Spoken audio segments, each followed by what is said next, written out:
Hi all. TNPSC படிக்க start பண்ண பிகினராக நீங்கள் அப்போ இந்த வீடியோ உங்களுக்கானது தான். இதில் பொது தமிழில் ஃபஸ்ட் டாபிக் இலக்கணம். மொத்தமாக இலக்கணம் 5 வகைப்படும். எழுத்திலக்கணம், சொல்லிலக்கணம், பொருள், யாப்பு, அணி. இதில் ஃபஸ்ட் எழுத்திலக்கணம். எழுத்திலக்கணத்தை 2ஆக பிரிக்கலாம். முதல் எழுத்து, சார்பெழுத்து. முதல் எழுத்து 2 வகைப்படும். உயிரெழுத்து, மெய்யெழுத்து.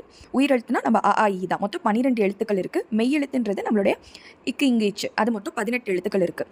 அடுத்து சார்பெழுத்துக்கள். சார்பெழுத்துக்கள் 10 வகைப்படும். உயிர்மை, ஆயுத எழுத்து, உயிரிழப்படை, ஒற்றளப்படை, குற்றியலுகரம், குற்றியலிகரம், ஐகார குருக்கம், ஔகார குருக்கம், மகர குருக்கம், ஆயுத குருக்கம்.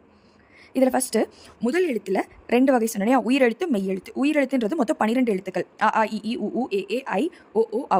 இதில் குரில் எழுத்துக்கள் 5, நெடில் எழுத்துக்கள் 7. ஐயும் அவ்வும் நெடில் எழுத்துக்கள். குரில் எழுத்துக்கு 1 மாத்திரை, நெடில் எழுத்துக்கு 2 மாத்திரை. மெய்யெழுத்துக்கள் மொத்தம் 18. அது 3 வகையாக பிரிக்கலாம். வல்லினம், மெல்லினம், இடையினம். வல்லினம் கசடதபர, அது மார்பிலிருந்து தோன்றது. மெல்லின எழுத்துக்கள் ஞான நமன, மூக்கிலிருந்து தோன்றுது. இடையினம் எரள வளல, கழுத்திலிருந்து தோன்றுது. மெய்யெழுத்துக்கு மொத்தம் அரை மாத்திரை.